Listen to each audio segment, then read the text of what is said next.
So taking Rebecca's challenge to incorporate more te reo in what we're doing, I'm going to very underconfidently try saying ko Miriam Walker toku ingoa, he Pakeha o, ko mutui hei toku motu. So I'm Miriam Walker, I'm Pakeha, I am trying to incorporate more te reo and also more tikanga into my, not just design practice, but also my my early childhood education work in Play Centre, and I'm very pleased to be here with you today. And I want to also acknowledge all the people who are not in the room with us. And that's a very, very diverse group. And I think that one of the things that we're recognising through many of our talks today is that our industry has a responsibility to both incorporate people who are not here and also bring those people in. And we've seen that through Sav's talk, through Rebecca's talk, through many of the conversations we've had today about what our practice involves. So I want to start by talking about babies. When is a baby accountable? Does it make sense to blame a baby born now, for the world they grow up in? We don't blame a baby, do we, for the massive inequality or the systemic racism or wrecking the planet if it's not the baby's fault. But let's just think about why it is we don't blame babies. We don't blame babies because babies don't have autonomy or self-control or power. So if a baby born now has no autonomy or self-control or power, they haven't got the agency to control the world. But what if that baby isn't a human baby? What if it's actually Mark Sagar's artificially intelligent baby, the bot Baby X? If Baby X grows up and creates a world we don't like, can we blame that baby? Who do we hold accountable? So we could say that Baby X doesn't have autonomy and self-control or power initially, but part of the growth of artificial intelligence is seeing that autonomy and self-control and power grow, but we are still the ones creating that, providing the values, providing the input, and we are the ones who need to take that responsibility.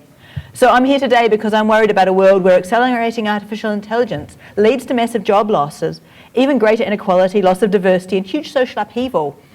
And I think of humans as being the parents of artificial intelligence, and that we need to be raising artificial intelligence or creating it or not creating it with the values that we want to see in the world. So today I want to talk about how and why the user experience community should be using our unique blend of skills and culture and power to steer the world in a world with increasing artificial intelligence. But first I want to introduce you to Baby X, and have you hear Mark Sagar's vision for her yourselves? This is Baby. She's sort of looking at us and hearing us. So if I make a loud noise, she'll get a fright. This is what she can see. So you can see my face here. Hey, see that? Right. So she's not copying my smile, she's responding to me. And now this is her little baby's first word book. So you can pick a page, show her something, but she has to be looking at it. So get her attention. Hi, baby. Hi. Hi. Hi. What do you see? What's this? Puppy. Very good. What's that, baby? Apple. This is because we're in New Zealand, you've got to show her a sheep. Yeah, I'll give her the word, yeah? Yeah. Right. Hi, baby. Hi. What do you see, baby? Sheep. Sheep. Very good, baby. Now, the long-term goals is, can we create a computational model of consciousness? Because then you can go, okay, the computer model has just become conscious of something. Is that thought or not? Yeah. So the computer models become conscious, is that thought or not? We're making a model of consciousness. And I guess what we need to think about is what happens when Baby X grows up. And at that point, we then start asking ourselves,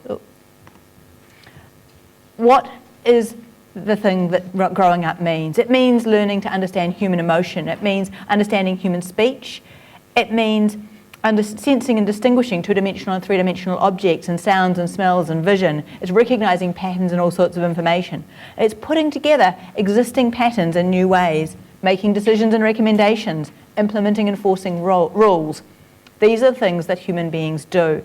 And technology like Baby X is learning to do many of the tasks that make up human cognition. Many of the cognitive tasks we do are becoming replaceable with technology. So artificial intelligence is then becoming a social actor and becoming a sentient being and becoming also a user interface. So how's the world going to change, and what jobs are we going to have when that change takes place?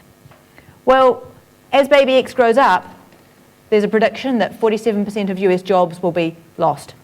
So there's going to be massive job loss if technology replaces human cognition and the thinking in jobs is done better or cheaper than humans can do it. Technology is becoming capable of taking out many of the jobs that are required or tasks that are required for human jobs, and then eventually being able to compartmentalise that and then bring it together in a way that a team of humans is going to struggle to do. And the 47% figure is actually from 2013. So what have we been doing since 2013 to actually act on that figure and drive the kind of change we want in the world, to accept this or prepare for it, or to actually decide that's not what we want and to change it? It might seem like I'm frightened by the technology, and I guess I somewhat am, but it's not just the technology, it's actually the pace of it. And it's, you know, the idea that we might not actually be just sitting on a beach drinking cocktails that are brought to us by a robot, because 99% of us might not actually be able to afford the cocktails, the robot, or the beach. So when I talk about the accelerating pace of change, there's this kind of graph that always comes up with the accelerating pace of change, where things are happening really, really fast and the change is happening faster and faster. And to bring that to life, you can say, well, a whole lot of stuff about chip manufacturing and so on, but I want to talk to you about what that means in terms of human cognition. But before I do that, I just want you to think about whether the attitudes that you hear around you are really positive to this change, to increasing artificial intelligence, negative or neutral. Because I think a lot of us are working in technology, and when we think about who's in this room and versus who's out of this room, probably the atmosphere in here to 47% job loss is different to what it might be outside. And the echo chamber that we're in is quite positive. Because what we're seeing probably is the 55 job roles from the future, and we're going, oh, that looks tasty, I'll have some of that. And we're probably not doing enough to train people for those jobs, but there also may not be enough of those jobs available, and we're not necessarily working out what it was that people were going to actually do, or how they're going to get their self-worth, how are they going to get the money to live on, what are the jobs and the things that people can do to earn a living wage, or will there be some sort of universal income? So I just want to pop back to baby X and talk about that accelerating rate of change and show you Nadia, because this is baby X 3 years on. So she's been talked about already by Sav as a kind of collaboration between a whole lot of people with disabilities and a whole lot of technologists and designers talking about how to help people do tasks that they might struggle to do because of disabilities. And that positive space there is around co-design, around assistive technology, around enabling people to do things they might otherwise not be able to do. But the negative space is, well, what about all the people who might have been care assistants, or the people in call centres who might lose their jobs as a result of this technology? And I'm not saying that this particular project or piece of technology is the problem, but the wider space we work in often ignores the people who are being displaced when something is made more efficient, when cost of service is reduced, when the technology is heroed as saving money, but the wider social impact is not necessarily designed for. So I want us to be having conversations about the potential for big job losses, about taking responsibility for our industry's role in that, talking about how maybe we can keep our jobs, and also about the kind of idea of a triple bottom line of people, planet and profits. And sometimes I'm struggling to bring the kind of planet aspect of that in, but the impact of assuming that we can have continued economic growth means continued expectation of having ever increasing consumption of natural resources, and I think some of the attitudes go hand in hand there. So that thing that Rebecca touched on this morning about New Zealandifying design practice feels really important to me, because as part of this, we're also at risk of losing our agency, our tino rangatiratanga, our self-determination, because we're also at risk of actually not being the ones designing the things that we do in New Zealand, the things that we use, the space that we work in, and actually may also be very dominated by artificial intelligence coming from overseas.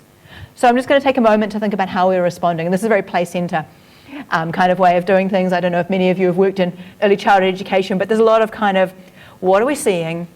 What are we observing? How are we responding to that? And so the how we're responding is to when I see things on Facebook like this.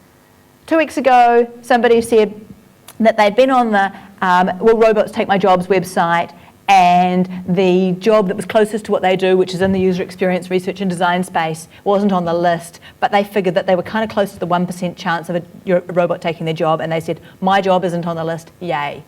And while I feel like, yeah, that's quite a nice feeling, lucky me, lucky you, we're in a privileged position, what I want to do is recognise that Facebook and many other things that we participate in are an echo chamber of people who are maybe in that 1% who are feeling safer. So I don't actually agree that our UX roles are that safe, and I'm going to show you why in a moment. But I also think that the potential for major social disruption and for all the people that we love to be affected is much greater than just whether we individually keep our jobs. And thirdly, I'm concerned about that sort of distorted view of New Zealand that is going to come when everything, all the data and all of the artificial intelligence technology might come from overseas. So let's look for a moment at job security and user experience. And I think when I wrote this talk as an abstract, I was thinking I'd spend lots and lots of time about convincing you that our jobs weren't safe, and now I'm realising you can get that really quickly and I can move on to the implications. So this site, Will Robots Take My Jobs?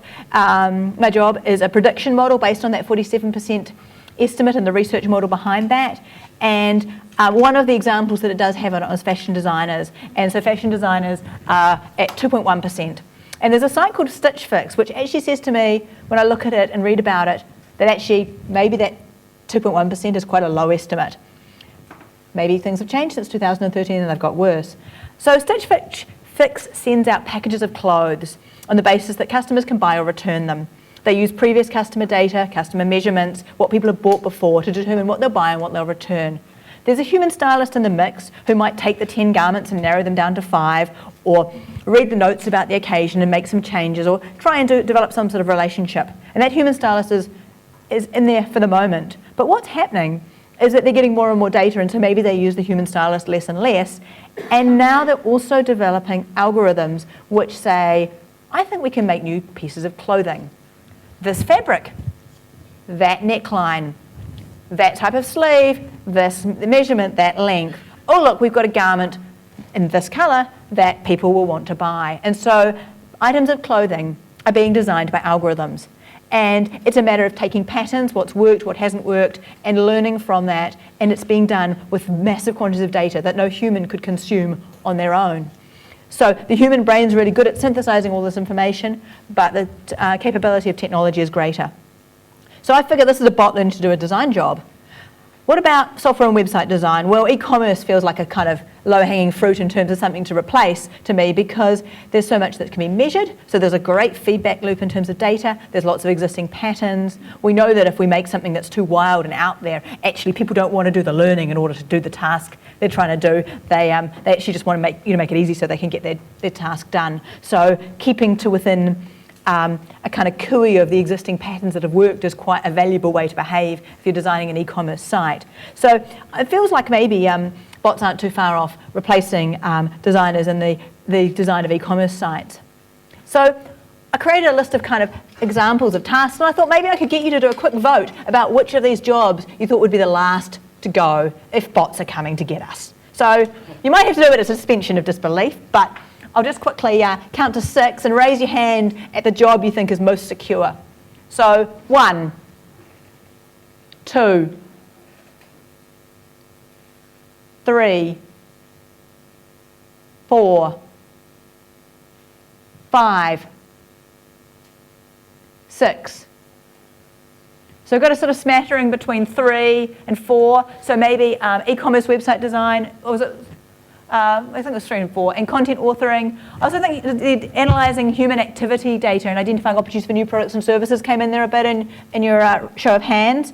And what I thought about was what happens in one example, say a research task like usability testing, is that you can compartmentalise the tasks quite easily that need to be done in a piece of research, and you can start picking out, well, which are the ones that you can easily replace with algorithms. So there's an excerpt from a patent here that Facebook have filed around emotion recognition, and we know that IBM and Watson are doing a lot to recognise people's emotions. And if we can get a whole lot of data about what human beings are doing, what they're saying, and what the emotion is on their faces, we can identify the tasks they're doing, the emotions they're feeling, whether they're dismayed or happy and confused, whether they're veered off the most effective paths for doing the task they're trying to achieve. You can start synthesizing that. I think a bot would be very good at affinity mapping. What about, do we want a human note taker to maybe review the affinity maps and maybe a presentation? Or is that a job we can replace too? So I don't feel that secure that the work that we do as the kind of basic entry-level jobs in our industry are necessarily that hard to replace.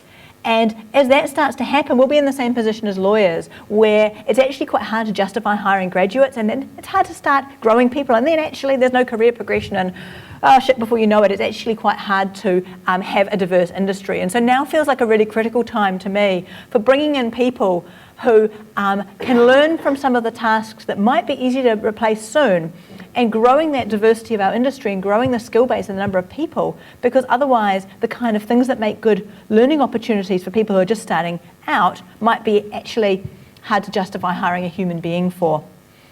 So then the next kind of area of concern I had was around the kind of echo chamber that we live in, and whose data is it? And I wanted to show an example which makes me giggle a little bit about whose data is actually informing the products and services. So the headline on this says that Volvo admits that self-driving cars are confused by kangaroos. So it's probably a little bit funny if you're giggling at Australians, not so funny if you're in a car that's just hit a kangaroo, maybe not so funny if you're an Australian and you like kangaroos. But what's happened is that Volvo have trained their self-driving cars on information, on video visualizations, on roads, on environments that don't include kangaroos. And it's a little taste of what happens if something's idea of good or risky or important is trained on something that we have no control over. And if you think about the data that's held about New Zealanders, the data that could be used to train all sorts of algorithms, it's held by big international companies for the most part. So actually the ability to train algorithms on New Zealand data is limited by the fact that we don't own our own data. We've given it up in order to receive services from the likes of Google and Facebook and not be charged. So I'm getting a bit kind of negative here, but you know, there's always baby X, a cute little Kiwi learning about sheep, but a lot of stuff is actually not happening here. And the places where it's happening are not as diverse either. So 50 of the top 50 companies investing in artificial intelligence, 23 of them are in the Bay Area, and they're probably surrounded by people just like themselves who are, have the high income, who are maybe not as concerned about the social inequality that might happen, and with the exception of people like Elon Musk, are probably not going to share the kind of very strong concerns that I've got about the social disparities and the social disruption that will happen from artificial intelligence replacing human beings doing jobs. So Elon Musk signed the Future of Life letter, and he's also been in the news recently, and an excerpt of that Future of Life open letter on artificial intelligence says, however, increased automation may push income distribution further towards a power law, and the resulting disparity may fall disproportionately along the lines of race, class, and gender. Research anticipating the economic and societal impact of such disparity could be useful. So we've got big precedents for economic and social disparity. What does that look like? Well, in Germany in the 1930s, there was huge economic depression and job loss, and that was one of the factors leading to the rise of Nazi Germany and the Holocaust. When we look at the more recent examples of how artificial intelligence has interacted with that, we look at Microsoft's Twitter chatbot, Tay, and after 24 hours of public participation, Tay had learned some pretty nasty attitudes, including anti-Semitism, racism, and Holocaust denial. So we've got the combination of massive social inequality and how humans have responded to that by creating a group of outsiders and then killing them. And we've also got bots learning from humans doing that and replicating that. So it's kind of a lose-lose situation when you create massive inequality, whether it's the humans that decide to kill people or the bots, but you know, the outcome is kind of the same.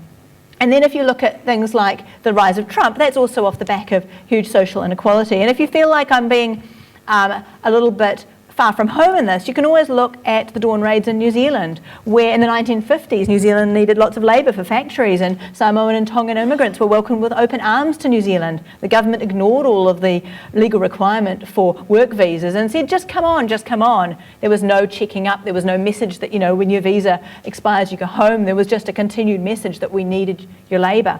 But then in the 1970s somehow there was mechanism, an oil crisis, rising unemployment, low-skilled jobs were scarcer. Pacific Islanders were depicted as lawless and job takers. People had their homes raided because they were brown, not because they were known to have somebody there who had overstayed a visa, but because they lived in a certain area, had a skin colour that was associated with overstayers. People had their homes raided before dawn by the police hunting overstayers, and people had their identity checked and were harassed on the streets, and there was all sorts of politically and institutionally instituted racism. And so New Zealand's not immune from creating a very unwelcome environment for people who were previously considered to be part of New Zealand society and welcome because of rising inequality and income inequality. So yes, there's lots of opportunities, there's lots and lots of risks, and I'm not saying that there's not a lot of value, and I'm also not saying New Zealand doesn't participate in taking these technologies and making them work for us. But I also don't want it to be an unvarnished positive attitude towards technology without looking at the wider societal impact of the people who are not necessarily represented in the design and technology communities, and for us, because we might also be out on the streets in the same way.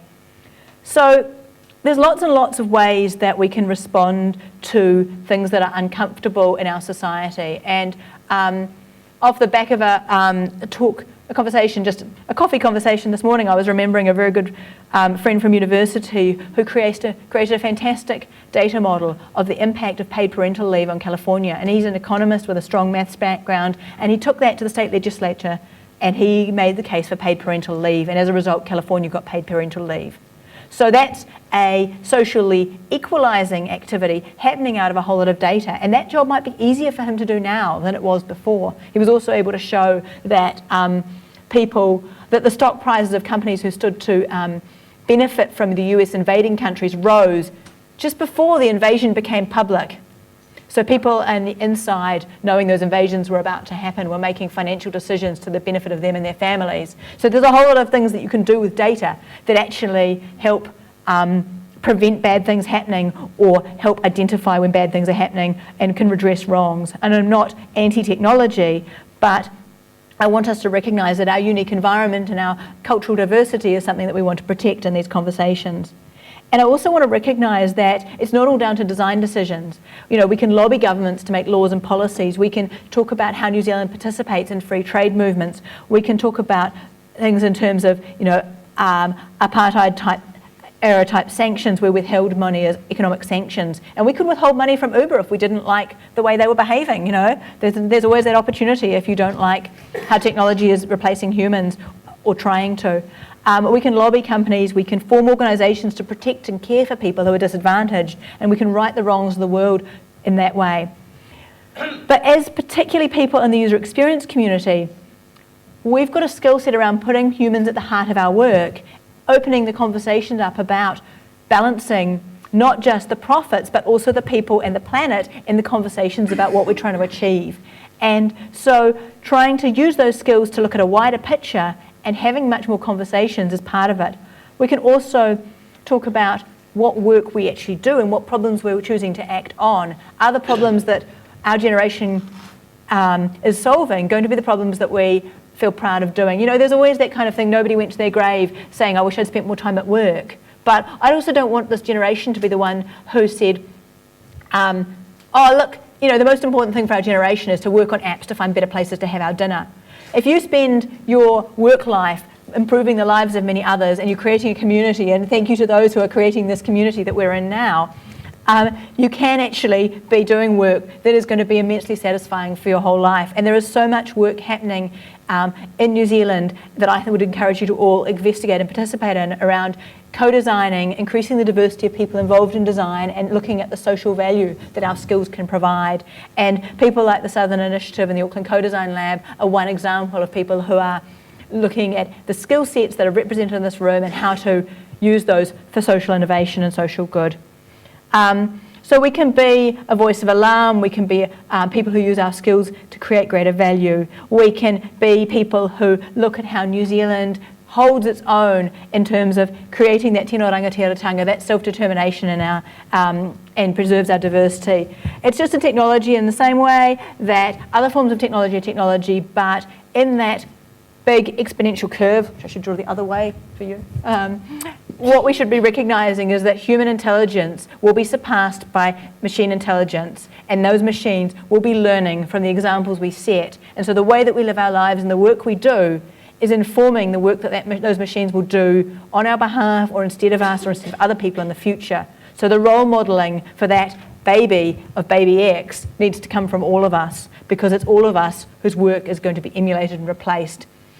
So I'm going to try distilling that, and it's that part of the talk where I'm like, actually, I don't really have a good answer. I've just like created all these problems and this negativity, and you're all feeling a bit down, and you were just having a nice coffee, and I'm really sorry about that. Good job. But maybe if I was to say what I thought might help, what you'll do is engage in conversations with each other, maybe with me, I would be delighted, about what the recommendations coming out of this should be.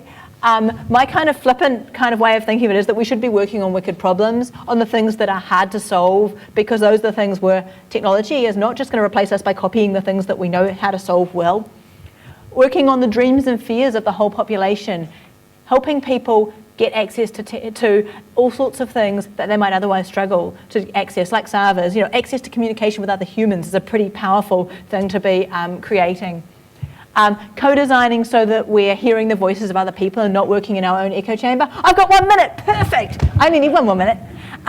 Using New Zealand data where possible and actually making sure data about us is represented.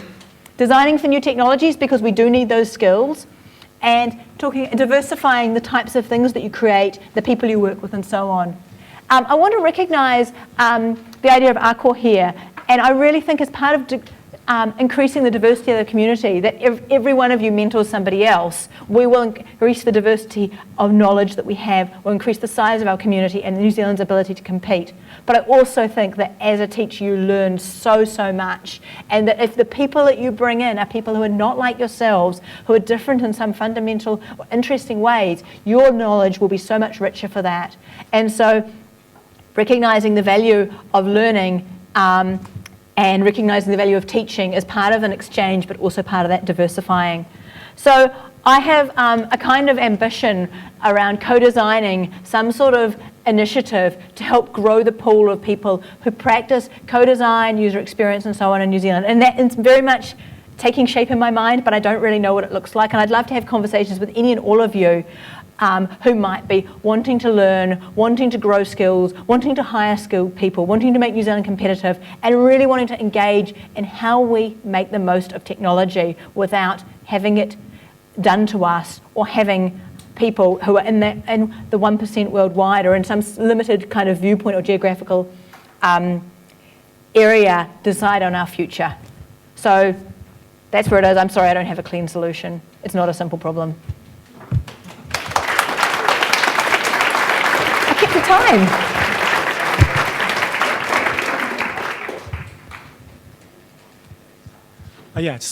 Thanks, Miriam. That was a really meaningful presentation. My question is, when artificial intelligence and like baby X grows up to the same level of maturity and intelligence that humans have, which I personally believe is going to happen, how do you think that collaboration between man and machine will be like? So I guess the thing that we have to ask ourselves is partly is who's valuing that collaboration and what is the purpose of that collaboration. So if the collaboration is I want a cocktail and I get one, it's very different from where the abilities of technology to digest vast amounts of data are being served. So I think that the answer to that is I don't really have a clear answer, but because the abilities that technology has and will have are so diverse, and the needs that we have are so diverse, that probably any of the goals that you can think of could be served by some collaboration.